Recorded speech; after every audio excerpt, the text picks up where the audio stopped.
Okay. So once again, this is CPE 107 Technology for Teaching and Learning 1. Good day, everyone. We are now on Module 4, Lesson Planning. I hope my voice is audible. And if you are to trace back your previous lessons, you would really notice that our lesson today is somewhat different from the previous lessons because we're discussing ICT, we are discussing basic concepts on ICT. Our previous lesson is all about issues no, concerning with the usage of ICT, the privacy, and then so on. But for now, we will jump off a little bit, a little unusual topic because this is all about lesson planning. So, why lesson planning? By the way, if you are to look at the nature of this subject, the subject talks about technology for teaching and learning. We will be discussing really ICT here. But because in the new curriculum, we don't have the subject anymore, specifically the subject principles of teaching. Yes, meron sa old curriculum kasi children, we have principles of teaching wherein you will be taught different concepts about teaching, pedagogy, for example. You will be teaching there how to teach, yes, strategies, for example, how to teach that particular lesson. And one of the highlights of that subject is the lesson planning.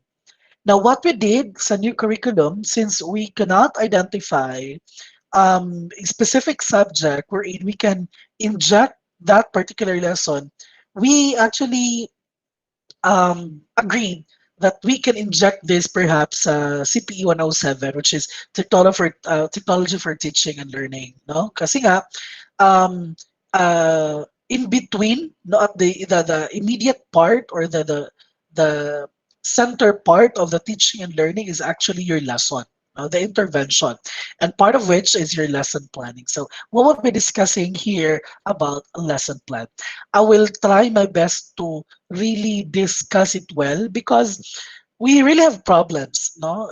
Because you will be future teachers, you will be using lesson plans, siguro very frequent kasi nga probably there are subjects that would really require you to write your lesson plan, and and one of those subjects ay ito. No? At marami pang subject. So gusto ko na malaman ninyo kung ano yung mga essential parts of the lesson plan, what is the structure of the lesson plan. Perhaps I could not detail you the technicalities of each part, but the essential parts titingnan natin. Okay. Again, if you have questions, please write it down. You can perhaps chat it a chat box, or you can write it in a blank sheet of paper and then raise it after the discussion. Okay. Section 1, parts of a lesson plan. So importance of an instructional or lesson plans. Again, the other term is instructional plan. No, we also have the lesson plan.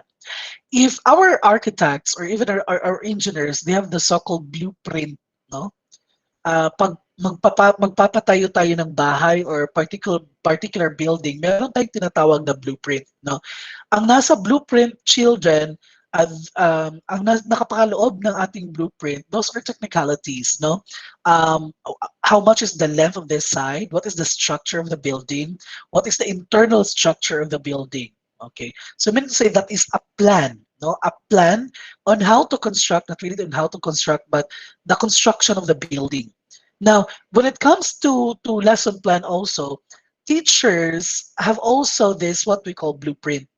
Ang blueprint ng mga teachers or backbone ng teaching and learning process is termed as lesson plan or instructional plan.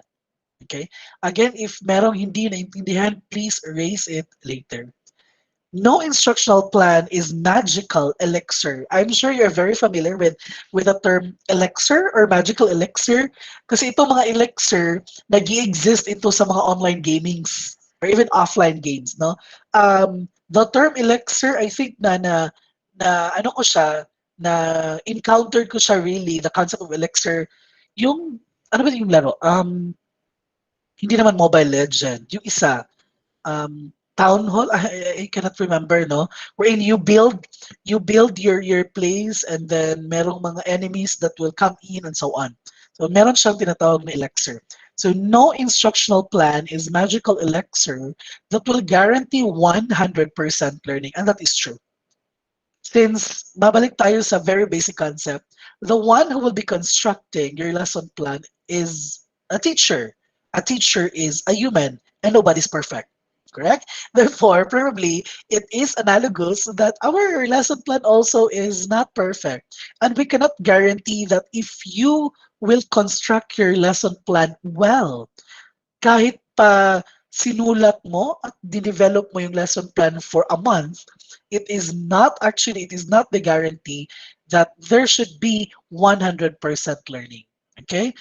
A written instructional plan is an antidote to aimlessness. Yes, and that is true. No?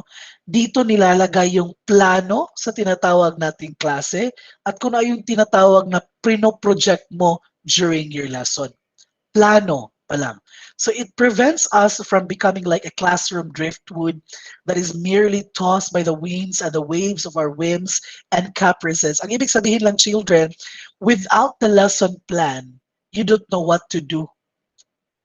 Without your lesson plan, hindi natin alam kung ano yung magiging input ng teacher, ano yung magiging process ng learning, at saka ano yung magiging output ng lesson. No? Kaya sinabi dito, it prevents us from becoming like a classroom driftwood that is merely tossed by the winds. Yung go with the flow lang. Okay? Dapat kasi, pagpaplanuhan. Kaya nga, kung makikita niyo, I know you are very familiar with the picture of a teacher na yung teacher talaga, marami talagang sleepless nights si teacher. Kasi nga, yung teacher, nagtuturo yan for 8 hours, babad yan sa classroom, babad pa sa mga badlungon nga mga estudyante. That's a typical picture of a public school. And then here you go, pagbalik mo sa bahay, still meron ka pang gagawin. And then remember na yung I think you are very familiar with the picture. I saw it sa Facebook wherein lahat na ng bahay, na naka-turn off na yung lights, may isang bahay doon na naka-open pa yung light. And then that's the balay of the teacher. Right? No? Because the teacher really prepares the lesson. Kasi nga, yung teacher gusto niyang maging directed yung magiging mangyari bukas. Okay. And then isa pa, hindi naman isa lang yung subject ng teacher. We all know that a teacher has a lot of subjects. Therefore, marami siyang preparations for that night, for the next day. Okay. I hope you get that. Next, we are here to look at the elements of an instructional or lesson plan. So, survey lesson plans gives us the following components. Ito yung parang basic ha, but parang tinatawag natin siya minimum requirement. But we can stretch this out, okay? So the first one is objectives. The second part, or the second component is the so-called topic or subject matter. Number 3, materials. Number 4, procedure or lesson development. Number 5, evaluation. And of course, number 6 is for assignment. I don't know if the picture is clear, but on the other side of the screen, you have here a sample lesson plan. That is the first page. Yeah, this is my lesson plan. Okay? This lesson plan, ginamit ko siya during my ano ba yan, pag-apply na akong DepEd in Dapitan City. Di ba I told you that right after 7 years in MSU-IIT working there, napadpad ako sa Dipolog City teaching Philippine Science High School there. And then right after my contract ended in PhilSci or in Pisay, luckily I got in DepEd, Dapitan City. So ito yung lesson plan na ma-remember ko talaga kaya nilagay ko siya. Ito yung lesson plan na ginamit ko during my application. So my topic is all about Mendel's laws of inheritance, law of dominance, and recessiveness. And this is an example of a detailed lesson plan. So let's try to look at here. No? Tingin tayo ng mga sample lesson plan, children. Again, those are the basic components of an instructional or a lesson plan. Sir, kailangan bang masunod? Probably kailangan natin masunod yung 6 na components because those 6 components are the basic or the minimum requirement of your lesson plan. So bakit po mayroong minimum requirement? It is because children, because the classroom is evolving, No, the classroom is evolving because the students or the needs of the students are also evolving. Therefore, we have to evolve also or change our lesson plan. So hindi pwedeng mawala yung basic or the fundamental elements or components. We are to inject another part. No, kailangan na nating improve. Okay. So much for that. I will show you a sample a lesson plan aside from that, so that you can makakita naman kayo ng ano yung picture and lesson. Let's try to look at the detailed lesson plan first. Is this the date? Okay.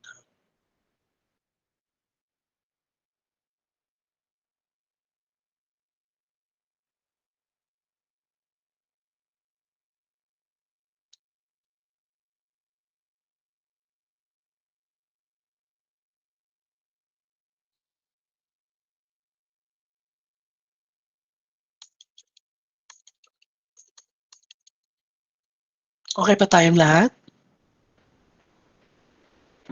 Yes, sir. Okay. Yes, sir. Let me Sir, wrap. medyo choppy po.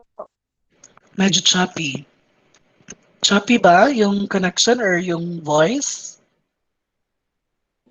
Yung connection po siguro. Pero sa amin, sir, clear naman po.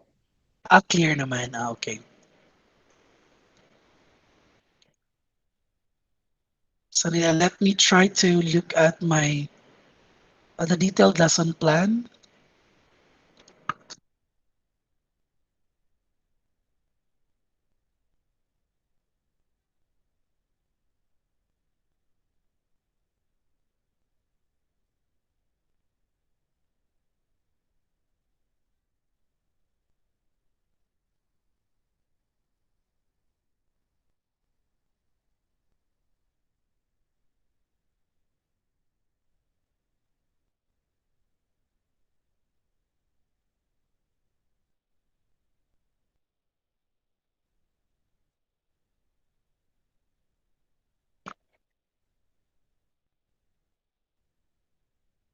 Okay, let me present again my screen.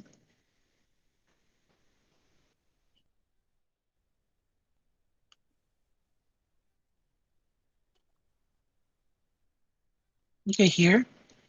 So eyes on the screen, children.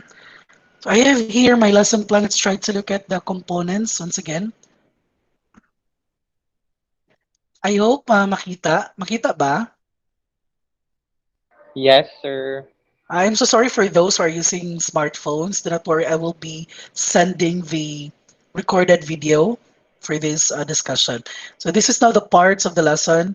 So on the upper side, okay, this one, the title of course, and then para kanino yung lesson plan. So a detailed lesson plan for grade 12 students of the Pitan City National High School and of course, you have to state the topic. Okay. And then here is the learning competencies children. I hope na nakita ninyo yung na-upload ko sa resources na folder natin sa Google Classroom. I place there the ano ba yan? I think I place there the what you call this? The curriculum guide, no, of the different courses if na-upload ko ba. So the term learning competency, kung nakikita niyo wala siya doon sa parts na sinasabi ko. This is now the offshoot ng tinatawag. Ito yung extension bali ng typical what you call this lesson plan. Now, children, let me tell you this. If you are to go with the other subject, no? And then siguro by the time you will be having your practice teaching, and then itong particular teacher na to nagbigay ng ibang format ng lesson plan. Do not tell the teacher na mali yung lesson plan na ibinigay niya. Or on the other side, do not tell your previous teacher na sir, mali man ito imong lesson plan na gihatag, tataka ra mga sir.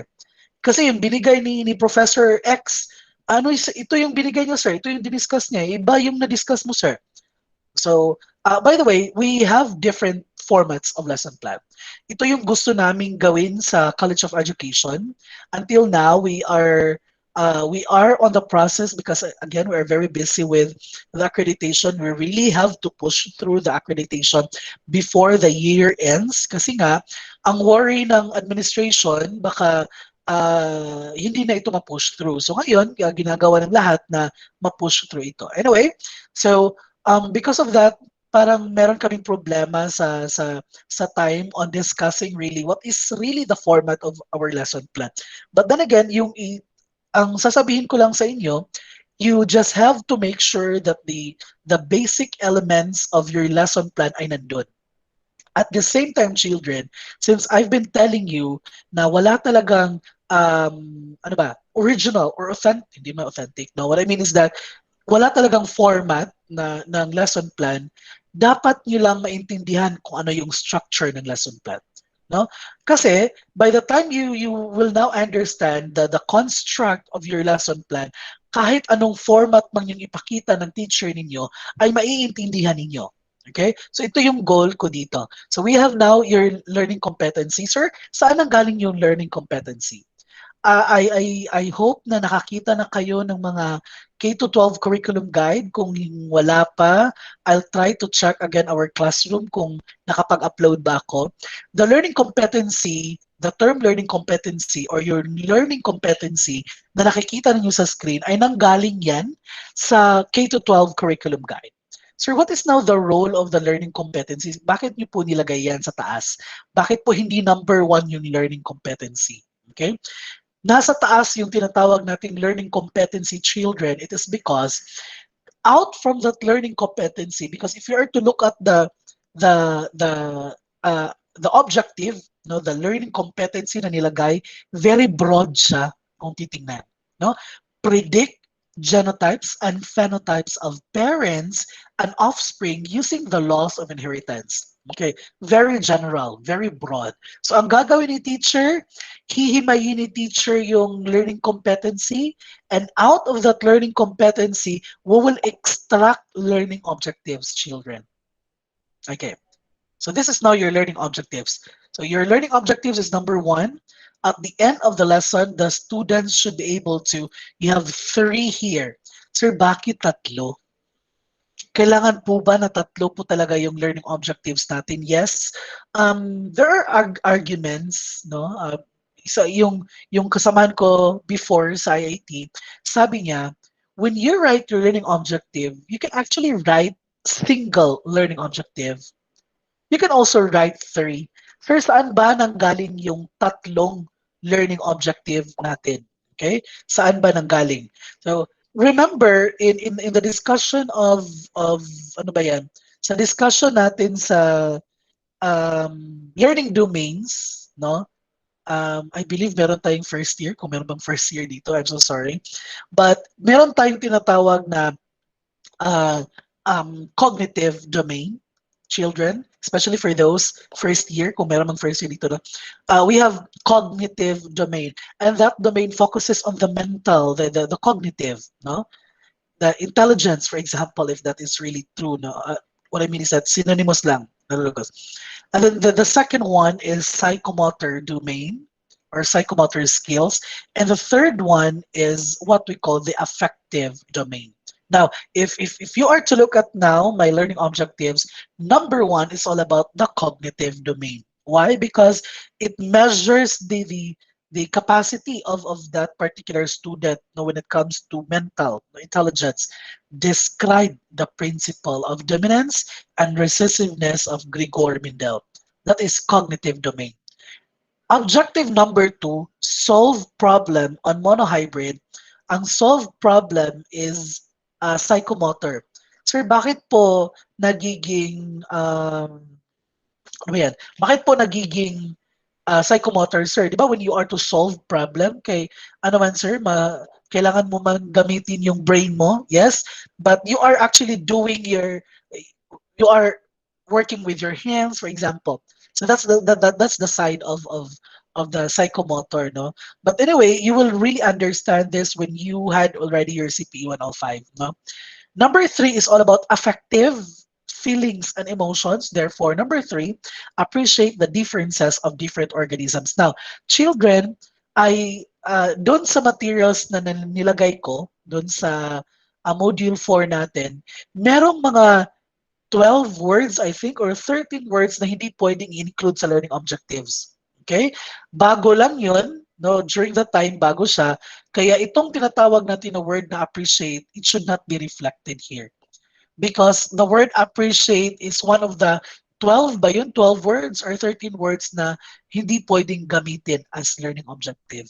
Okay. Anyway, so number one is all about cognitive. Number two is all about psychomotor. And number three is all about affective domain. Now, sir, ano yung sinabi mo, sir, na pwede lang na isa ang isulat? Okay, here's the catch, everyone.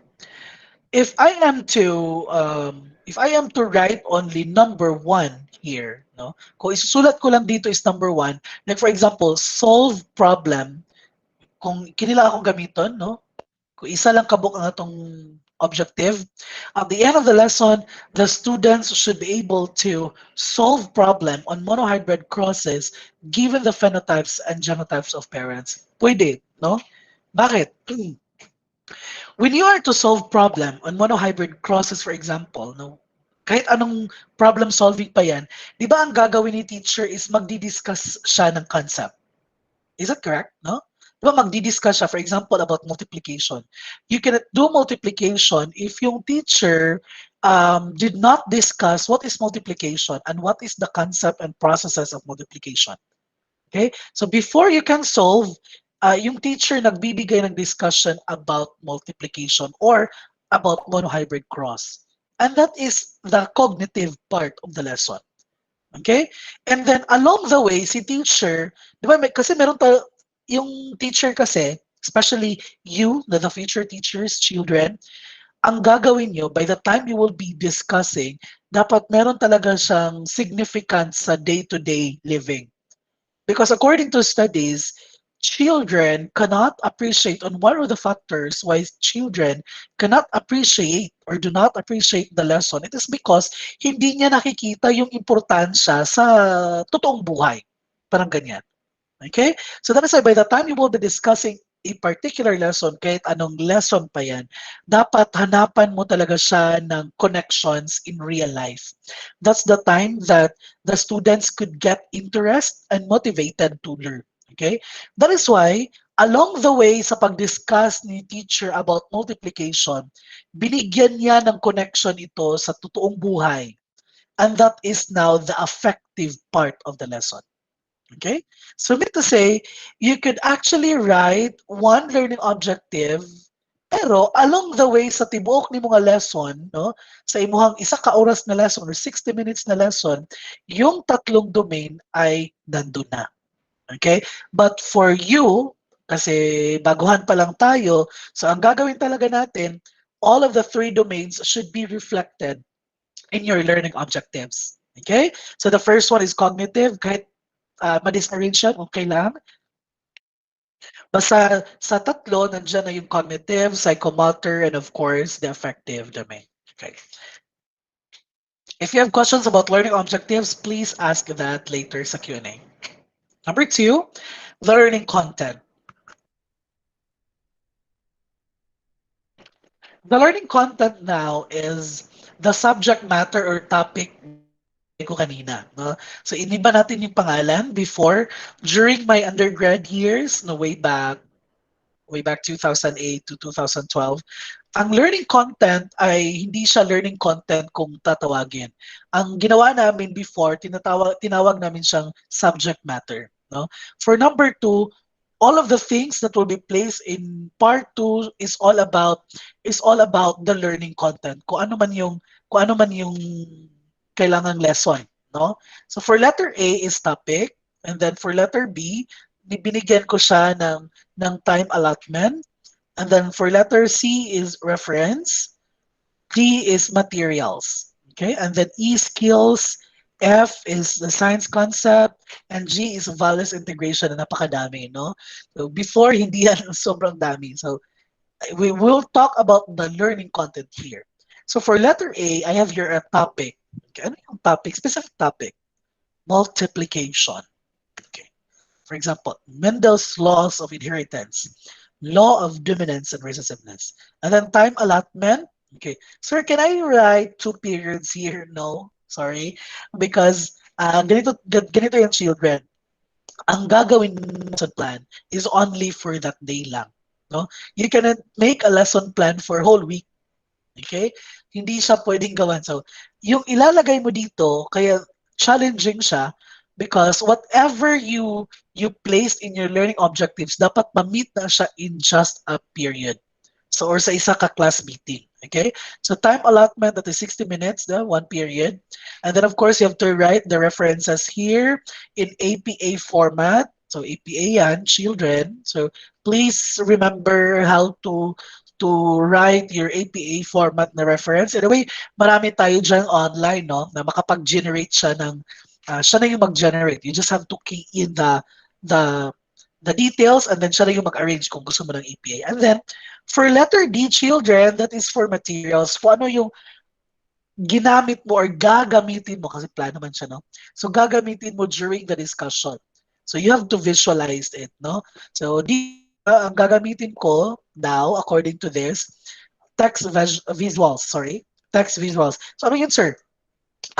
Yung text visuals ko, yung gumagamit ako ng BTI-Tech. No? We term that BTI-Tech, no? Meaning to say, we are using Manila papers or cartolina, and then we will paste it visuals. Okay?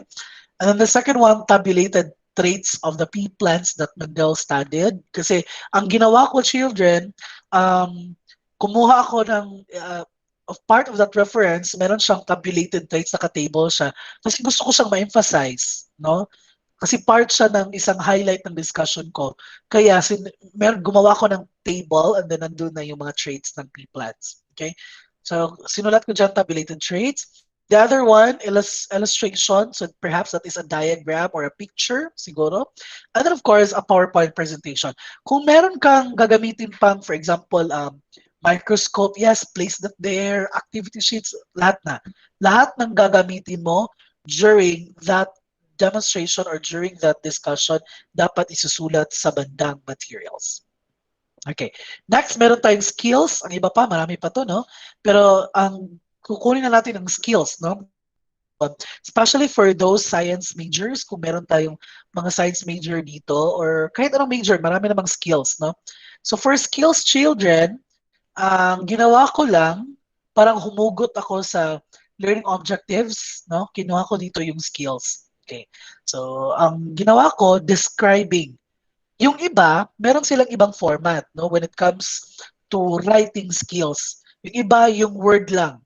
For example, describing. That is a skill. Huwag describe kasi wrong, no? Describe, skill. So a skill should be an ing, no? Describing, applying. Pero sabi ng teacher ko, better if you will complete the sentence. So, describing principle of dominance and recessiveness, para din specific. Applying Mendel's principle of dominance. Okay, marami tayong skills. If you are a mathematics teacher, siguro, ang gagawin mo ito, calculating, measuring, ano pa ba? The describing, enumerating, those are skills. So ilalagay mo dito yung skills na dapat makuha ng mga estudyante at the end of the lesson. At ito yung mga skills na ituturo mo rin during the lesson. So that is for skills. Hindi yan skills mo ha. Skills na dapat makuha ng mga estudyante. Letter F, okay? Yung letter F is a science concept because I am a science major. So science concept ang nilagay ko dito. For those mathematics majors, siguro lagyan nyo ng mathematics concept, English concept, or language concept, or pwedeng concept lang yung ilagay para hindi naman siya confusing sa inyo, no? Baka kailangan talaga ng partner. It's okay. So you can just write concept there. Sir, ano yung concept na part? Kailangan po ba? So, anyway, again, hindi kailangan i-follow, but I think this one, para naman mahasa tayo sa pagsusulat ng lesson plan. And the nice thing of really completing this particular format is you can actually visualize your lesson at the end of the day. Okay. So science concept, ano yung sinulat ko dito concept? What is the gist of the lesson? What is really the highlighted concept of that lesson? Ang pinaka-highlight niya. So you just have to write a paragraph of that concept. Okay, so if your lesson is all about photosynthesis, perhaps you could write photosynthesis is yung point lang ng photosynthesis, so one paragraph. Okay. Letter G, values integration. Meron akong libro before, biology na libro, that is Phoenix. Yan, na libro. The good thing of that book is meron siyang values integration. Right after yung learning outcomes or objectives sa baba, meron siyang values integration. So that is why parang gusto ko ring i-integrate yung tinatawag na values integration. No? Kung meron tayong skills na gusto nating malaman ng mga estudyante at i-share sa mga estudyante, gusto na nating i-inject at saka gusto nating makuha din ng mga estudyante yung values of that particular lesson. Di ba? I told you that when you are to write your lesson plan, when you are to discuss your topic, you really have to make sure na meron talaga siyang connection sa real world. Because that is the factor na maging interesado yung klase mo. And then of course, maging motivated yung estudyante. No? What is really the essence of this particular topic to the real world?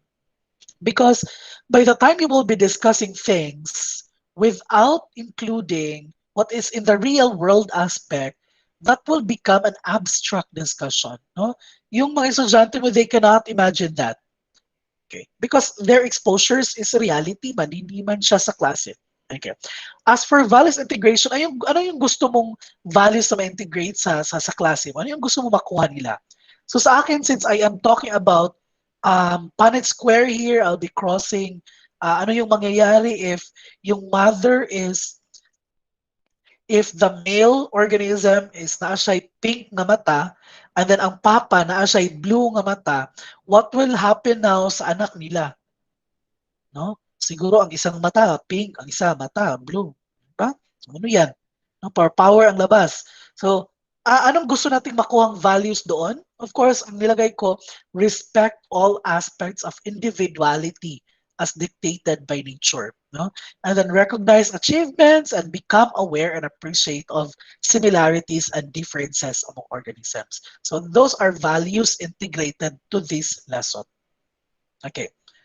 I hope you get that. So those are the contents or the composition of your learning content, which is Roman numeral number 2. Next, the Roman numeral number 3 is your learning procedure. Okay, the learning procedure, children. So you have there naka 2 columns yan, no? Na kay teachers activity and then students activity. Okay, so we will pause here kasi nga we will try to cover pa all parts of the my PowerPoint presentation, and we will go back. Okay, so let's go back to my presentation first.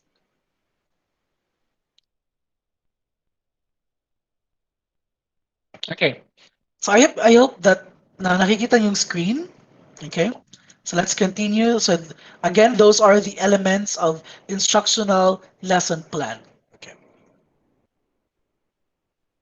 again, the elements.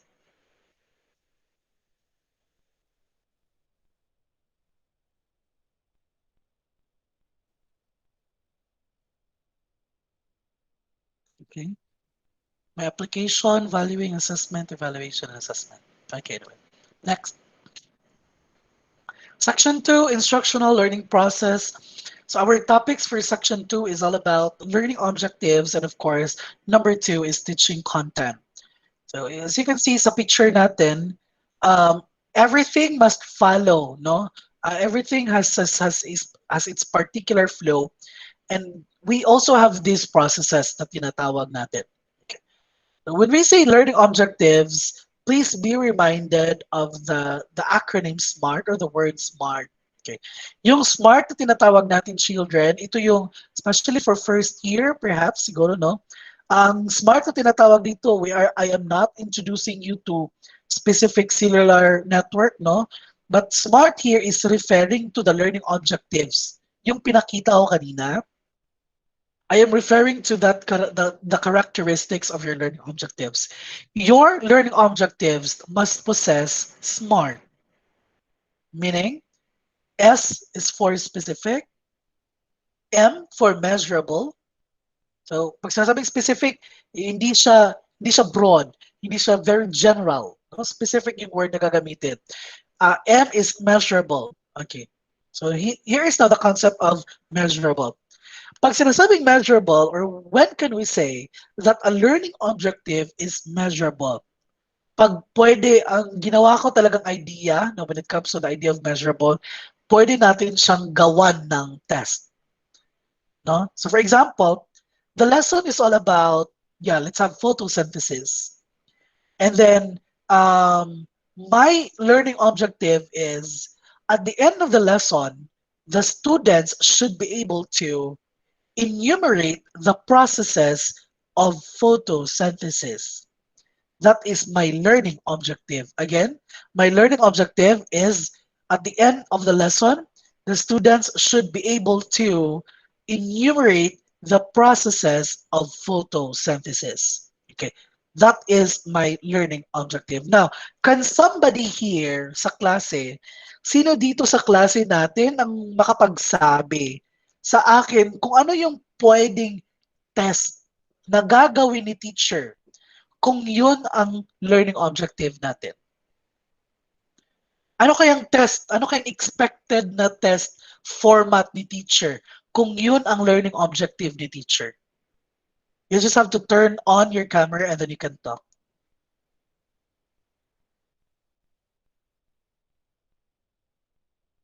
Hello, everyone?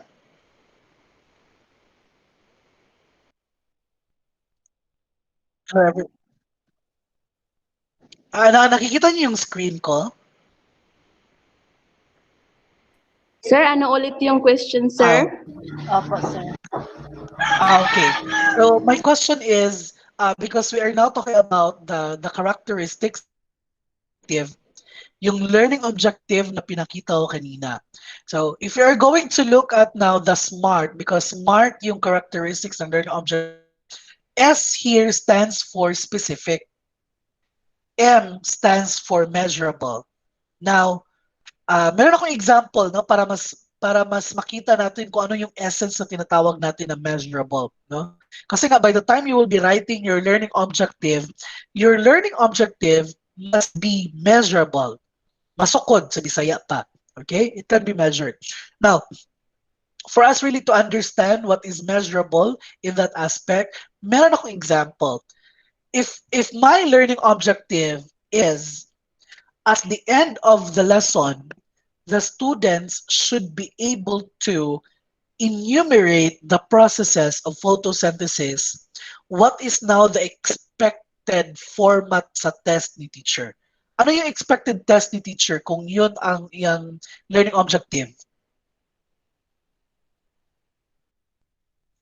At the end of the lesson, the students should be able to enumerate the processes of photosynthesis. Ano yung expected na type of quiz ni teacher kung yun ang learning objective? Enumeration, sir. Experiment. Oral. Yes? Can you state your answer? Your name and then answer. Sir,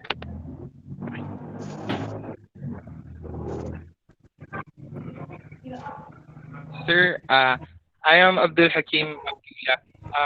Sir, if the objective, if your objective, sir, is to at the end of the class, the Should be able, student should be able to. will ba yun? Will in class of that, they will be able to enumerate the process of photosynthesis.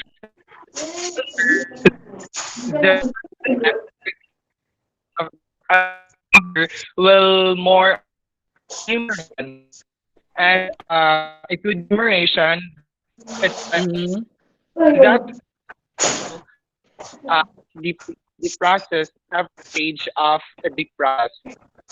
Okay. So you mentioned about enumeration. Okay. So that is correct, no? Of course, klarong-klaro sa objective natin i-enumerate. Therefore, ang expected, thank you so much, expected na quiz na makikita mo by the time na mag-quiz si teacher ay enumeration. Na hindi pwede makakita si estudyante ng essay. Hindi pwede makakita si estudyante perhaps ng ano ba, ng closed test for example. So pinaka-appropriate na test for that particular learning objective is enumeration. Okay? Since that particular objective at the end of the lesson the students should be able to enumerate the processes of photosynthesis can be tested through an enumerated test. Therefore, that learning objective is measurable. Okay? So dapat measurable yung tinatawag natin na learning objective. Kindly turn off your camera, your microphone please. Thank you. Next is letter A, attainable. Yes, dapat dili imposible, no? Baka yung mga teachers na gagawin nilang objective napaka-imposible, hindi ma-reach ng estudyante. Relevant, of course, relevant. When we say relevant children, meaning to say, if the lesson is all about multiplication, therefore the learning objectives should focus on multiplication. Okay? And then of course, time-based or time-bounded for letter T, dapat alam ng estudyante kung ano yung length ng lesson. So technically or usually ang length ng lesson is for a period or one period. Okay. So an objective is an intent communicated by a statement describing a proposed change in a learner. Proposed change in a learner siya, ha? Proposed. So that is our proposal. So yung tinatawag nating learning objectives children, proposal natin yun sa mga estudyante. Parang sinabihan mo siya na, "Hoy, pagkatapos ng lesson na to, dapat alam mo kung ano yung definition ng photosynthesis. Hoy, dapat pagkatapos nito marunong ka mag-solve ng multiplication." Okay? So that is the point of that bullet number 1. Describing a proposed change in a learner. Bullet number 2, clearly defined learning objectives guide the learner of what he is to be like when he has successfully completed a learning experience. So ito yung expected natin. Dapat alam talaga natin na, okay, expected ko na right after this lesson, alam na ng mga estudyante ko how to create learning objective or how to create lesson plan. Okay? Next, communicating your objectives to your students helps them focus their thinking and motivates them to participate in class. That is why children, it is very imperative and it is very essential na by the time you will be discussing your lesson, no, whatever lesson is that, dapat ang ipakita gyud una kay inyuhang learning objectives. Okay? So ipakita gyud na siya. That is why when you will be demonstrating, kung meron tayong class demonstration ngayon, ang isa sa pinakauna before ka mag-jump off sa lesson mo is ipapakita muna yung learning objective mo. Babasahin niya ng teacher isa-isa at probably kailangan ni teacher na i-discuss, no, kung kailangan mag-i-discuss yung learning objective natin. Okay. Para alam ng estudyante kung ano yung dapat niyang kunin sa klaseng ito. Teachers are responsible for delivering lessons that are planned, organized, and implemented based on the objectives that are specific, measurable, attainable, relevant, and time-bound. So the teachers now are the responsible people, the responsible persons who will be delivering now the lesson. Okay? So if you are the one who is writing the lesson plan, alam mo kung ano yung flow ng lesson plan mo. But for those students na nagpapasulat lang at saka kinopya lang yung lesson plan sa kung saan, hindi nila alam kung ano yung flow ng lesson. At makikita yan ng teacher. By the time you will be demonstrating, you don't know what is the flow of your lesson, it implies na hindi ikaw yung gumawa ng lesson plan. Okay? Or the other one is that you are just writing your lesson plan without planning. Okay? The second point is these should be flexible enough to provide room for the learners to make their own personal and independent connections from the classroom to real life situations. Ano ibig sabihin ng flexible? Please be reminded that your lesson plan is only a plan. No? Plan yan. So kung plano natin yung children, meaning to say, since hindi naman tayo manghuhula, no? Wala naman siguro manghuhula dito kung ano yung mangyayari bukas, hindi natin alam na by the time you will use your lesson plan to section 1, ito yung approach mo sa section 1. Ito yung responses din ng section 1 sa lesson mo. Pagdating mo ng section 20, for example, the same lesson plan na gagamitin pero ibang klaseng estudyante. No? And then Sabi mo, okay, we really have to stick on this lesson plan because this is a lesson plan. Okay. Kaya nga tinawag siyang plan, no? Plano lang po. Meaning to say, whatever, kung ano man yung mangyayari inside the classroom, your lesson plan is flexible enough na kailangan niyang ma-accommodate yung lahat, no? Bali fair yung tinatawag na lesson plan, no? Hindi siya one-sided yung tinatawag nating lesson plan. Okay. So that is the point for the bullet number 2. I hope you get it. Next, when it comes to goals and objectives, okay, learning outcomes were previously goals and objectives. No? Yung tinatawag na learning outcomes dun sa taas, no? Sorry. Learning outcomes were previously called goals and objectives. Pero technically, if you already have your CPE 105, which is Assessment for Learning 1, you would know there na meron talagang kaibahan yung tinatawag natin na goals and then objectives. Okay? Yung goal, no, kung titingnan natin, let's try to wrap stretch out, no. Pag sinasabing goal, my goal is to be a successful teacher, a successful biology teacher. That is my goal. For me to reach my goal, I do have my objectives. Okay. Ano yung objective ko? Of course, for me to become a successful biology teacher, I have to enroll in a university na nag-offer of biology education. That is my first objective. Okay? And then second one, I have to take the entrance exam. That is my second objective. The third objective, para mahimo kong successful biology teacher in the future, because that is my goal, is to pass the entrance exam. Yes. Okay? My fourth objective now to reach my goal is to graduate summa cum laude in a prestigious university. Okay? The other one is to apply for licensure examination for teachers. Next objective is to pass the licensure examination teachers or to be the top one, siguro perhaps, no? And then right after taking licensure examination, my next objective is to apply in DepEd. Okay. Right after applying to DepEd, magmasteral ko kay para mo-grow gyud ko. Pag human akong masteral, mag-PhD na pud ko para mag-grow gyud ko. And then mag-publish kong paper. Those are sets of objectives for you to fill in your goal or for you to reach your goal. That's the difference between a goal and an objective. Okay. So, second bullet, they are made up of particular knowledge, skill, or behavior that every learner is expected to demonstrate after completion of the instruction provided by the teacher. Kung remember ninyo previous na to slide, di ba, pag sinasabi din nating learning objectives, ito yung proposal ng teacher.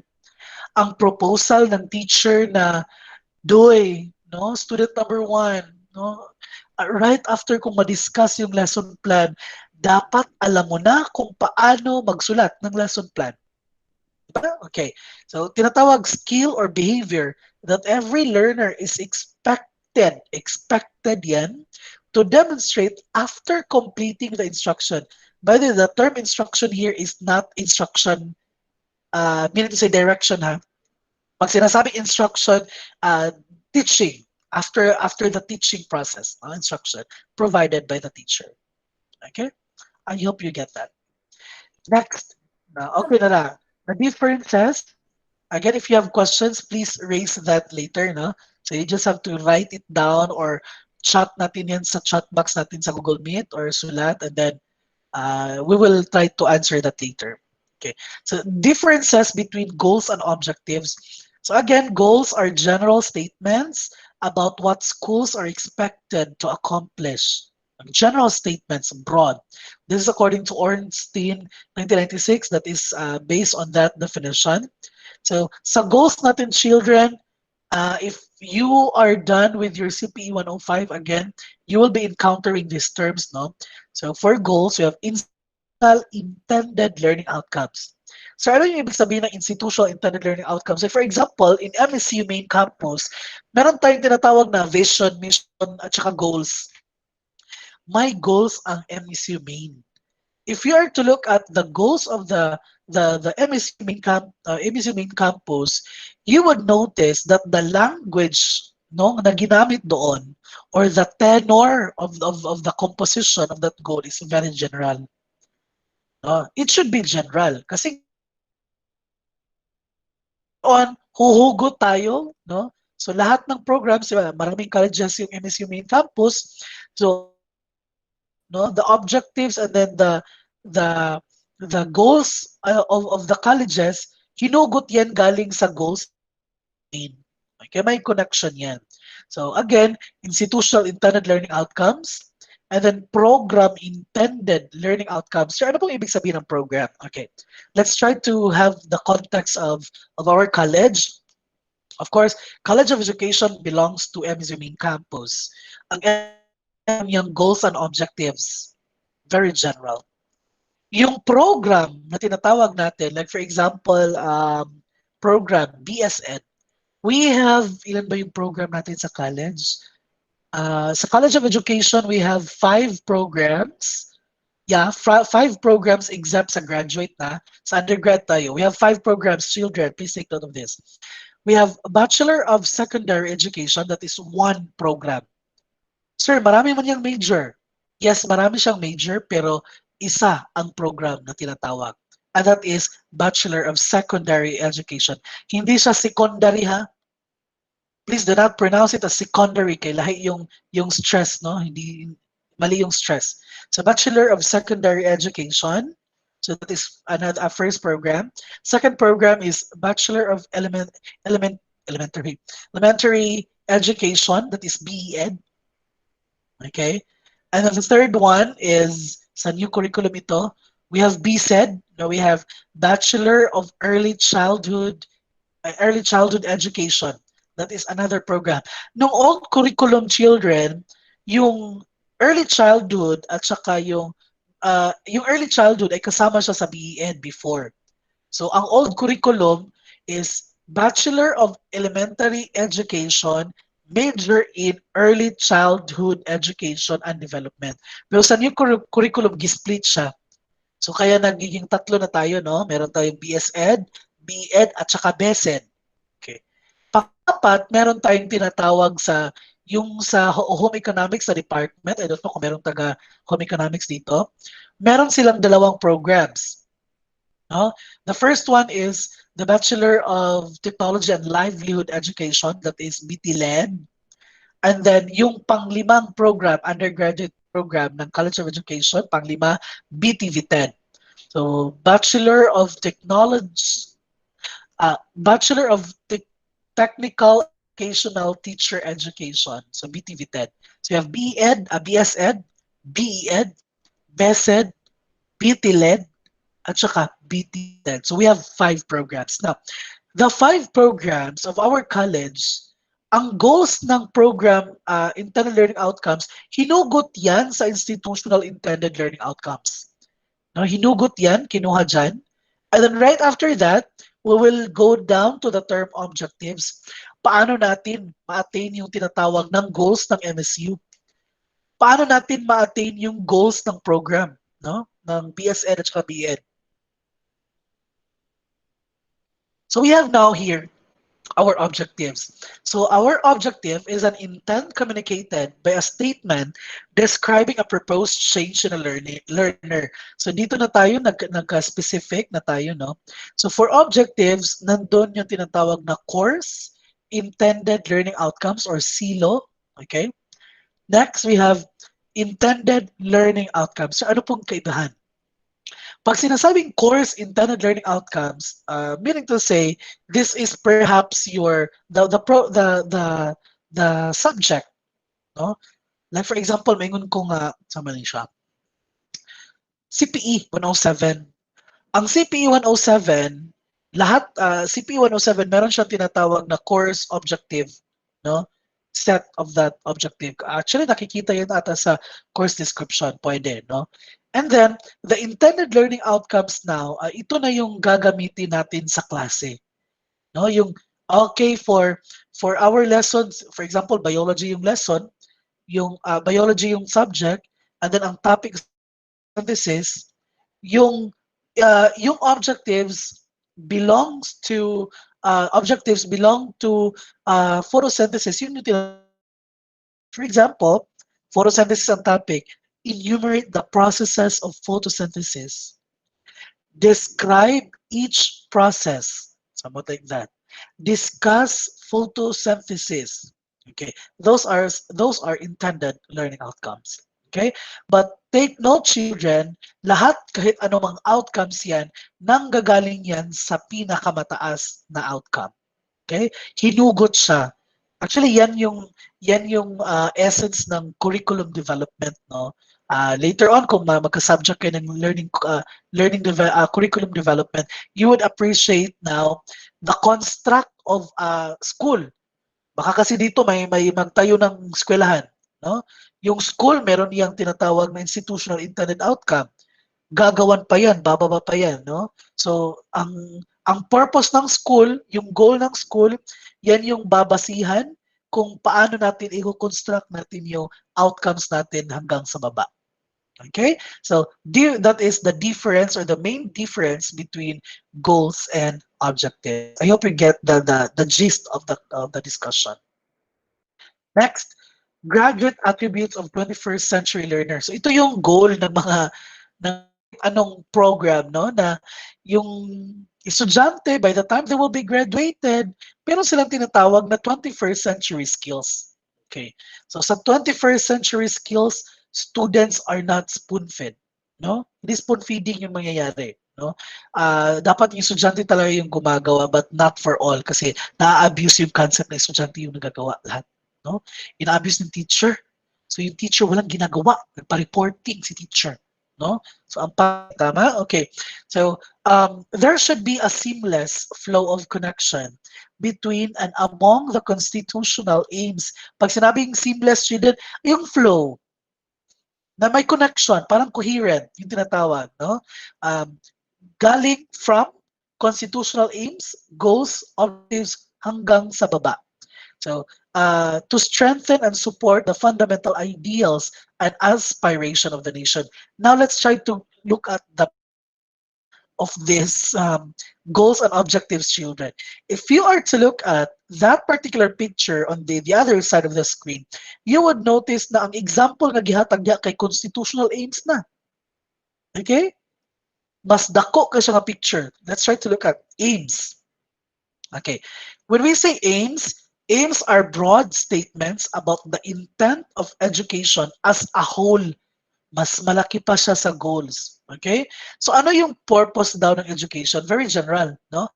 Dito sinabi lang na whole education, hindi sinabing sa basic ed, hindi sa primary education, sa basic ed, sa tertiary, and so on. Okay. So the aims now, nanggaling siya sa tinatawag natin na constitution. So, coming from the 1987 Constitution, Article 14 of the 1987 Constitution, the fundamental legal, that is not legal, that is legal basis of education in the Philippines. So that is our constitutional aims. Then our goals, nagbabase yan kung ano yung constitutional aims.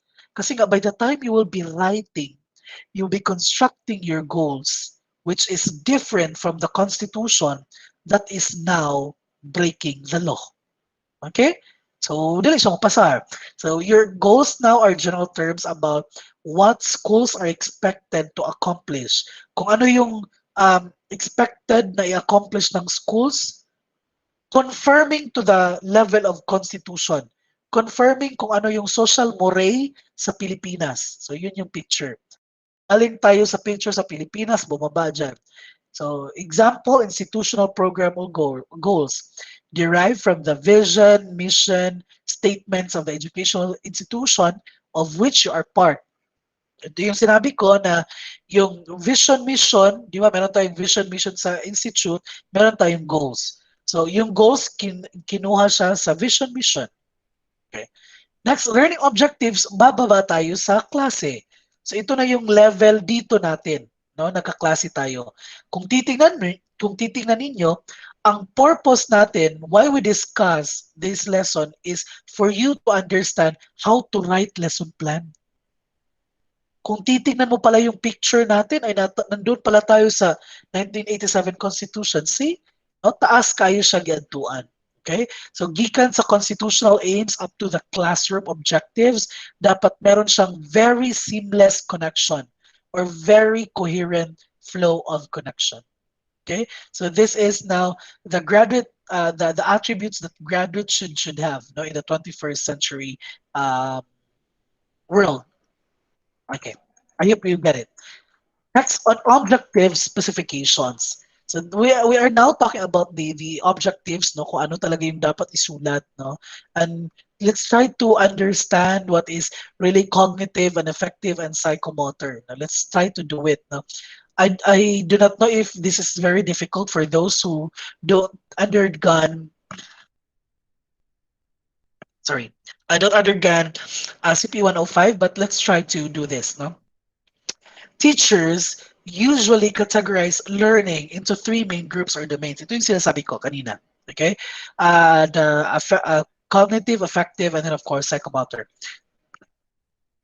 They may be often considered in seclusion, but in practice, learning may occur together in all three. Okay. Pwede gid siya nato nga ma-separate yung tatlo, no? Di ba sinabi ko, pwedeng i-separate sa isa yung cognitive, affective, psychomotor. Pwede rin na isa din, isa lang yung gagamitin natin na objective. Kasi learning naman talaga ay nangyayari sa tatlo. Okay? Next, it means that when we teach, we should not only focus on the enrichment of knowledge, which is your cognitive, but also we have to teach learner to act on what he knows, which is psychomotor. Again, act on what he knows. Kaya nasali yung tinatawag natin solve, no? And use it properly to benefit self and his neighbor, and that is affective part. Okay. So let's try to look at the table below. So we have learning sa first column.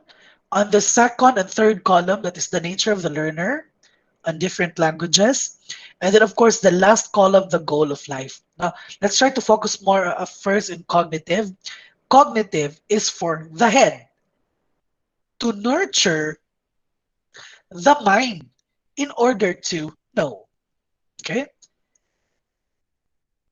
Ang affective naman is for the heart to nurture kasi nga feelings and emotions, no?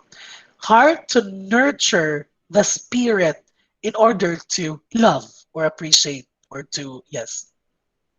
Next, psychomotor is for the body to move the limbs in order to serve. Okay, so those are the three domains. I hope you could actually get the gist again of that of the discussion sa table na part. Okay, next. Meet the three types of learners. Yes, we have the three, no? And I'll try to to to discuss or makita ninyo dito kung ano ba yung importansya, bakit talaga we need to cover all the domains of learning. So the first one is the big head, tiny heart learner. No? Bright siya, wala ding puso. Ano yan? Diba? So it is not enough that a school produces graduates with excellent academic standing who later assumes prominent positions in the government and uses his intelligence for corruption to get rich or worse, purports the idea of conflict or war. Diba? So dili pwede. So dapat dili kayo nga bright lang ka, dapat naapod kay EQ kung gitawag, no? The second one is big heart, tiny mind learner. Dili po pwede nga puro sa pagkakabuutan. Wala ka dira nga part. No? So it is also not good to pass or promote a learner because he is kind, nice, or behaves well in your class. Dili pwede. No? Siguro ito yung mangyayari. I don't know ha, but in reality, based on my experience sa DepEd, yan yung mangyayari. You will be frustrated because in your college years, you will, of course, I am talking to you. I am teaching you that it is not good to promote students na buutan lang. No, and that is really true when it comes to technicalities, children. But this is different when you go to public school na sa dependent yun.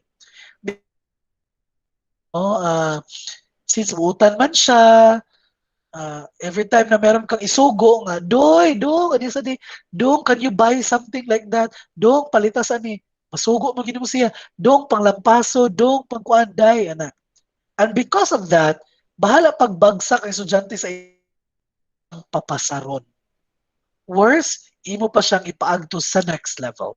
And that is not good, actually. No?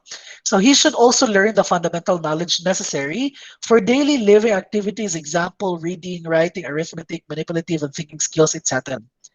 Kaya nga naman, because these skills must be harnessed during his or her education years, no? Dapat alam niya to kasi hindi naman parating kind yung naglalaro sa mundo, correct? So you must be a wise person, no? A wise person is, I think, a very holistic person. Kaya kailangan natin yung tatlo because the goal of education now is to produce graduates na yung approach is very holistic. So ano yung ibig sabihin ng holistic? Mean to say total package, no?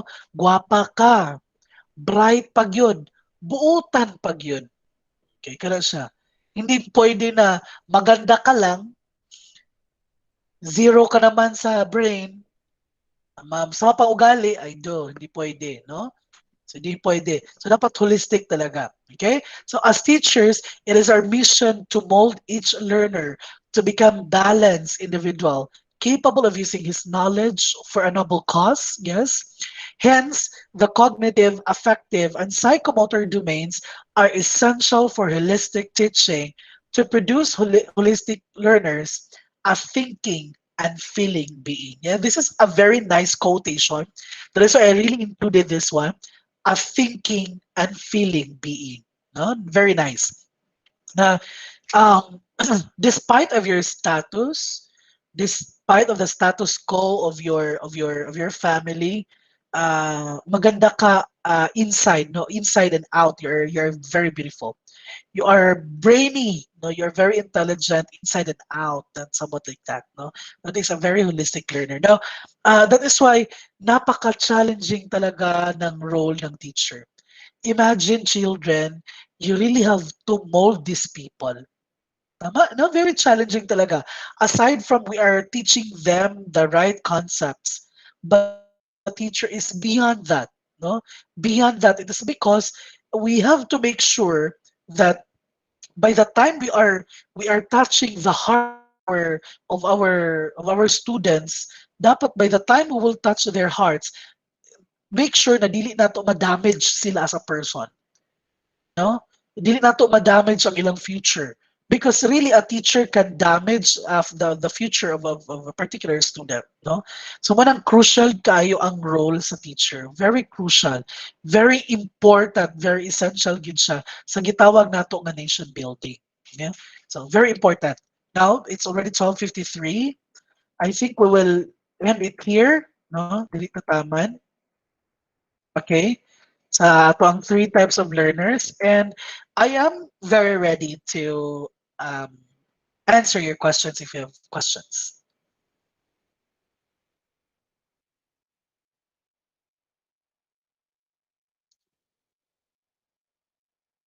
Questions? None, sir. Parang may nag-chat.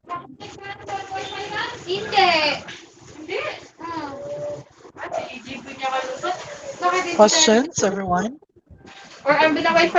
Sir, Wala? Yes, sir. Abdullah. Akim. Sir, first question ko, sir, is, di ba, sir, you have stated a while ago that your lesson plan should only be in a period, or then, sir, what if,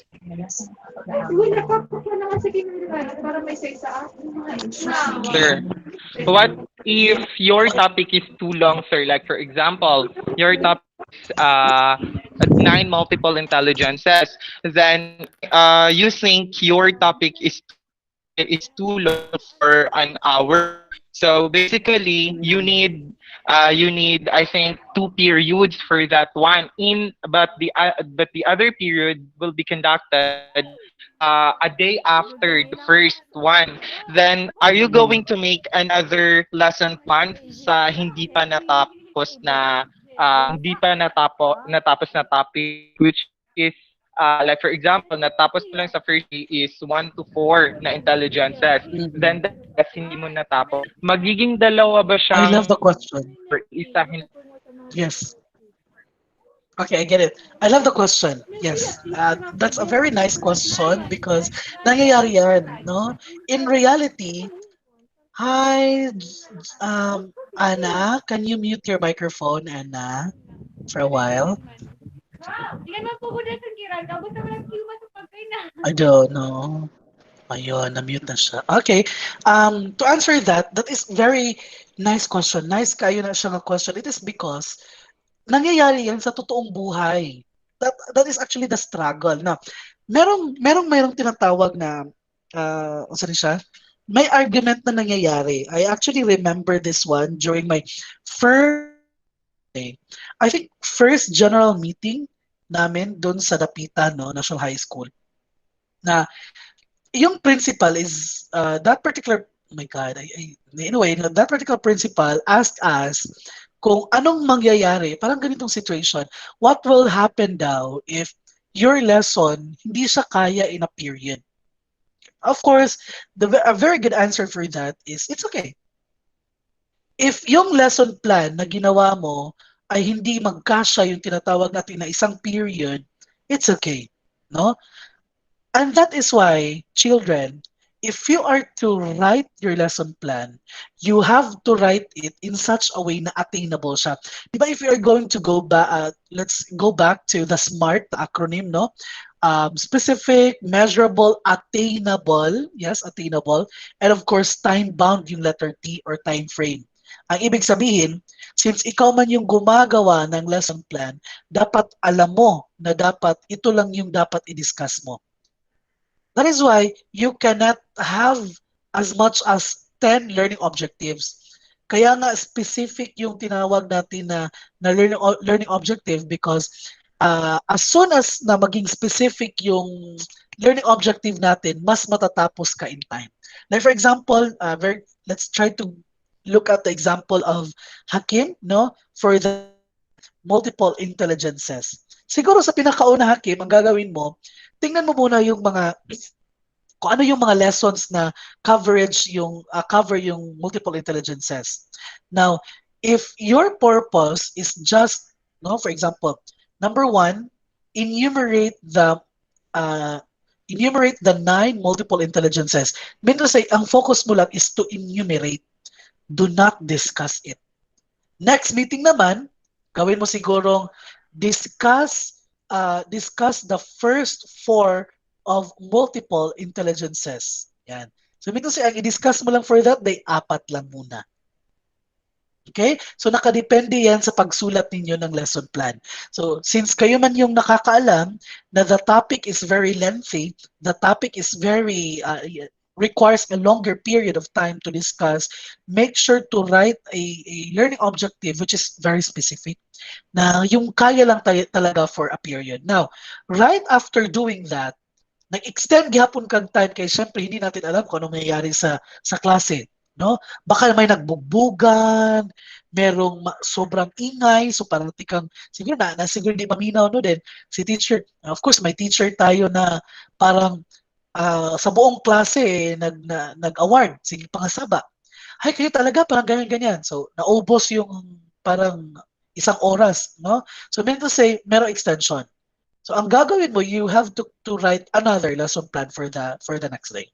Okay, that's the nicest thing. Okay, another thing of this, children, do not worry ha kung dili ninyo mahuman ang isa ka lesson plan. It is because the lesson plan is a lesson plan. It's only a plan. Again, hindi natin alam kung ano yung mangyayari during the conduct of the lesson. So hindi natin talaga alam, no? So that is why okay lang. But make sure, children, that when you are to write your learning objectives, it should be very specific. Kasi by the time na magiging specific yung objective natin, children, mas maging attainable siya. Ibig sabihin, mas madali, possible siya na mangyayari sa classroom. No? And then of course, since it is possible, it requires also a not lengthy time. No? So again, another example for that is ano ba? Photosynthesis. Ang daming kailangan i-discuss sa photosynthesis para masabtan gyud nila ang photosynthesis. Pinakauna definition kung sa gyud ang photosynthesis.